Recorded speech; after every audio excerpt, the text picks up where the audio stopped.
Lagi di mana sih sih? Kita lagi di kafe Menepila. Mau nyobain menu-menu yang ada di sini. Let's start by correcting it all. Will you think that I'll be coming at me with hearts sending the meter? Tell you did wrong. Mereka mengambil studi kasus tentang pembangunan narasi merek melalui cerita pribadi pemilik. Mereka menentukan apakah ada latar belakang bisa kok nama kafe itu menentukan apakah itu dari cerita pribadi atau itu hanya sebagai nama yang bisa membuat customer atau pelanggan itu tertarik. Kamu kalian punya pertanyaan itu betul-betul bertanya atau sudah punya terus sebelumnya atau punya insider information kemudian mengkonfirmasi bertanya atau konfirmasi? Sebelumnya belum tahu. Langsung saja tadi. Kita ngobrol sebentar kan? Iya. Penampilan itu memang berkaitan dengan personal story. Penampilan itu kalau kita bicara soal kronologi narasinya itu semacam aktuasi dari sebuah permainan dari satu kalau berdebat waktu itu salah satu bisa dikatakan guru itu kan memberikan saran untuk agar saya itu minggir dulu dari perjalanan yang selama saya berada di kehidupan itu saya kan menjalani sebuah perjalanan jalan raya itu highway itu kalau misalnya menarik mungkin waktunya masa itu yang satu bagi saya adalah apa? Tapi karena waktu itu memang saya sedang melakukan evaluasi perjalanan itu masuk di usia hampir 40 tahun kan 40 tahun itu real life itu bikin after 40 ya makin menuju ke 40 itu maka memang punya pertanyaan eksistensial tentang isi hidup dan sebagainya saya perlu untuk bertanya pada siapa kemudian jawaban itu saya dapatkan tepatnya saya itu merasa ini bahwa itu dari salah satu guru kehidupan saya yang sebenarnya saya tidak kenal sebelumnya tidak pernah berinteraksi sebelumnya dan apapun yang mau sandu tidak akan berpengaruh kepada beliau kira-kira bosnya netral dan tidak bisa menariknya salahnya adalah minggir dulu dari apa yang digeluti selama ini sampai nanti pada akhirnya orang-orang akan datang dan meminta kita bahasanya gitu, bahasa yang harus ditafsir yang perlu waktu saja cerita banyak tentunya ya karena memang berkaitan personal story ini tapi kira-kira akan ceritakan kisah sampai menjadi buku maka akhirnya proses memaknai proses mengendalikan saran-saran itu akhirnya buat saya yang kalau mikir itu nggak mungkin jalan pelan-pelan kemudian berhenti dulu mikir itu kan berarti saya geser dulu dari arus utama memperlambat proses perjalanan kemudian pada rumah mikir kalau masih jalan pelan-pelan itu juga masih berada di jalur cepat itu berbahaya buat orang lain saya berhenti itu sebagai bagian dari perjalanan jadi berhentinya bukan berhenti sebenarnya jeda mengambil jeda maka menepilah itu sebenarnya terdiri dari dua kata menep dan milah itu bahasa Jawa menep pelan milah menep itu mengendalikan pemilah itu mencoba untuk menyeleksi dan menep itu kan dari katakan cairan jadi ada kan kalau cairan itu ada TDS yang partikel solid jadi partikel solid yang ada dalam sebuah cairan yang buat dia dan sebagainya nah, maka menep itu mengendalikan untuk mengendalikan kan harus ya tidak ada gerakan tidak ada adaptasi tidak ada dinamika di situ maka mengendalikan ketika mengendap ini maka lebih mudah untuk mengidentifikasi karena sendiri tidak mubah setelah akhirnya harus kemudian bilang dalam tentang perjalanan ini sebenarnya gimana yang itu menjadi life mission karena kehidupan ini kan kita hidup yang tidak maksudnya punya arah loh sebenarnya apakah saya selama ini sudah itu atau sebenarnya memet kemudian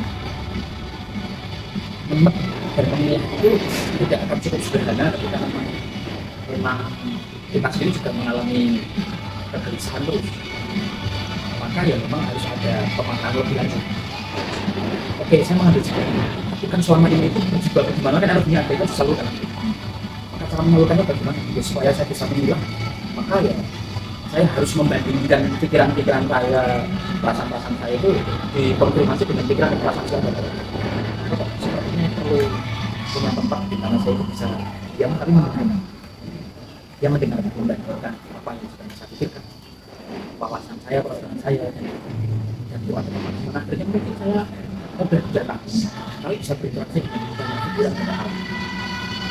Ya, itu memang personally saya senang kopi, saya eksplorasi kopi, saya senang kulineran, dan interaksi terbaik itu yang saya lakukan itu selalu berada pada masa kita orang itu makan bersama, ngopi bareng, makan bareng, makan bareng dan sebagainya.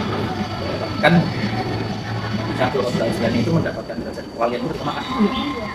Peristiwa saya itu yang membedakan ini kan saya membedakan betapa Rasulullah itu sesuai tertinggi pencapaiannya karena beliau dan kalau itu sepertinya dua tempat di mana orang bisa datang dari mana makan dan rasakan ujiannya di situ berproses dari awal. Jadi ini dulunya itu kayak sini. Kita penting waktu satu mobilnya Mas, satu mobil saya. Sini memang sering saya pakai untuk saya seperti baca seperti mungkin manfaat. Satunya saya tumpuk, kalau bukan kenapa tak buat yang versi depan, kalau sudah versi depan kan 22 Februari 2020 kali pertama mulai. Tapi nama penampilan itu saya dapatkan itu ya saya syukur karena saya punya sebelum syukur di seberang musola Kehormatan itu yang pertama kali sebelum buka kafe ini saya bilang selamatnya itu sebelum syukur itu karena insight-nya itu muncul dalam perjalanan ulang kali syukur di rumah kafe. Benar. Nama pertamanya tidak ada kafe, tidak ada restoran, tapi nama adalah collaborative space. Karena niat saya perlu ruang kolaborasi. Tadi untuk kita itu bisa mengendap itu bukan betul-betul berhenti, tapi setelah seni itu kita itu siap untuk yang namanya air itu kan harus siap dengan wadah yang akan mewadahinya dan apa yang akan dimasuki. Jadi watak air itu kan menariknya satu dia itu menyusikan, dua dalam kapasitas yang besar dia akan menekan dan dalam situasi tertentu ketika mengusulkan dia akan mengeluarkan. Jadi memang positif. Filosofi dalamnya kira-kira itu. Maka nama awalnya adalah istilah collaborative space, ruang kolaborasi mengapilah. Karena saya tidak mau menciptakan tempat statis tapi ruang. Ruang itu kan dimensi.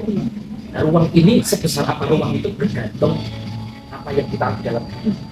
Kalau penataannya tepat maka ruang itu bisa menjadi sangat luas. Ruang itu bisa menjadi sangat nyaman. Tapi space yang sama, tempat yang sama kalau penataannya tidak oke, yang mungkin akan menciptakan tidak nyaman. Maka memang sengaja memilihnya space, spasial ruang, dan ruangnya ruang kolaborasi. Karena hanya dengan kolaborasi itu betul-betul meneknya saya itu benar. Karena tidak hanya sekedar berfokus pada diri sendiri, tapi karena kita dunia ini kan ketika lahir itu yang pertama kali kita lakukan itu berkomunikasi, nangis itu komunikasi. Dan pada akhirnya dalam perjalanan kita itu kan ya interaksi. Begitu kita dilahirkan ke dunia satu kali itu berarti memang kita yang ditakdirkan untuk berinteraksi.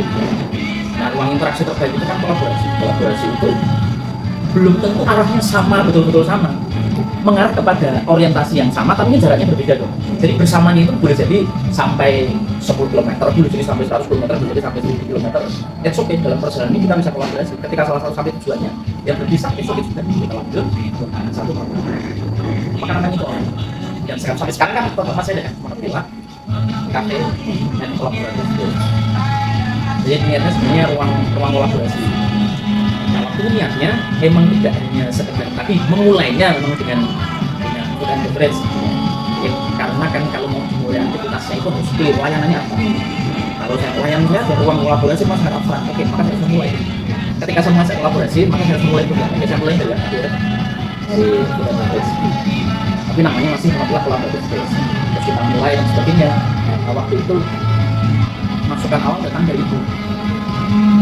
Dan itu usaha itu apa? Jadi sampean aku itu lucu. Wong takut-takut enggak. Oh, apa yang ini? Oke. Akhirnya menepilah kafe dan collaborative space. berjalan. Kemudian bulan kebetulan ini kan pegangan harus sehat. Jadi kalian makan sering kan.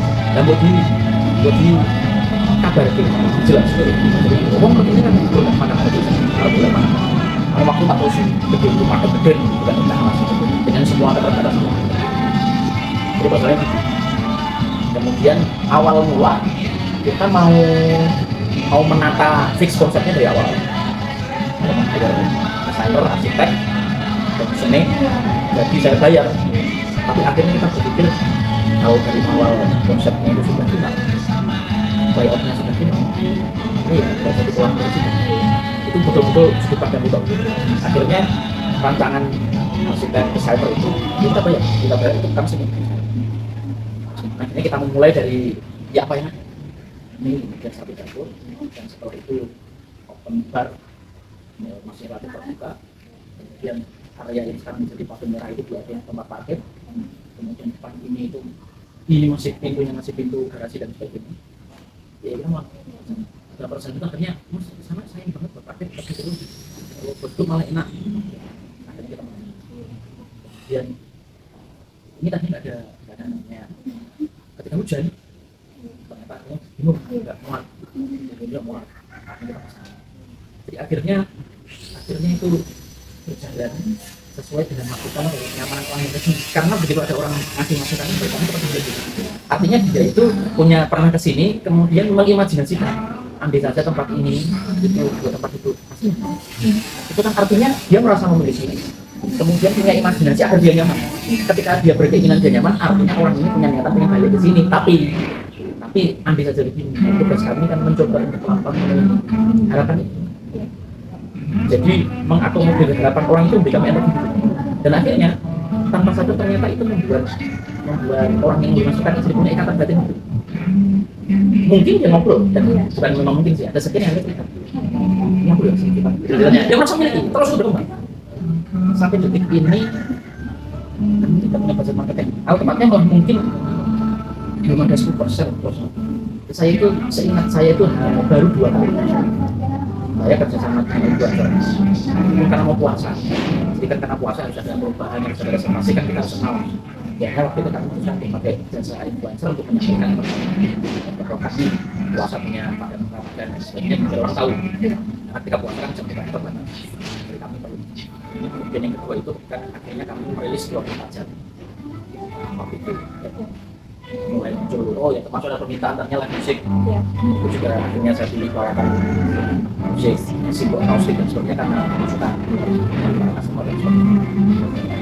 Dan 24 jam pun juga sama muncul ada masukan dari customer dan ada ponakan yang pengen mengakses itu terus. Jadi akhirnya perjalanan itu menuju menjadi namanya bukan hanya Menepilah, tapi Menepilah dan mempertahankan pola pikir spesifik itu memang ada perjalanan personal. Foundernya dan pemilik belakangnya kan orang dan istri. Istri juga suportif dalam proses yang saya termasuk menamai Menepilah. Ya ada kawan yang memang tidak senang belajar tapi Menepilah, oke lah, iyalah. Ya, harus tahu sama proses. Jadi memang ada dan ternyata DNA yang muncul terhadap nama itu punya dampak banyak. Misalnya 7 kali Menepilah dipanggil untuk wedding venue itu juga penting. Coba kalian pertimbangkan itu secara masa-masa dan bagaimana konsep kalian ketika diskusi. Karena aku tidak punya menu, aku tidak punya price untuk services itu. Tapi kalau kalian suka kita diskusi. Aku pengen tempat ini itu menjadi saksi dari diskusi itu. Itu Halo, sekarang kita berada di Cafe Menepilah. Yuk kita lihat bagaimana respon para pengunjung kafe. Let's go. Misi, izin mau tanya-tanya sebentar ya. Iya gue. Nah, kalian sering kesini ke kafe? Lumayan sering sih kak ya. Kayak ngerjain tugas, kayak lagi makan, main-main gitu. Nah, menurut kalian itu Cafe Menepilah ini gimana? Cocok nggak nih buat nugas, buat nongkrong? Mana ada wifi-nya kan, ada wifi gratis. Terus makanannya juga enak. View-nya juga bagus. Harganya standar lah, kayak gitulah kalau buat kantong-kantong mahasiswa. Gitu. Jadi kalau nugas enaknya di sini ya di Cafe Menepilah. Enak banget di sini. Semuanya juga adem, nggak panas. Jangan lupa buat kalian yang mau nugas, mau nongkrong bisa datang ke Cafe Menapila.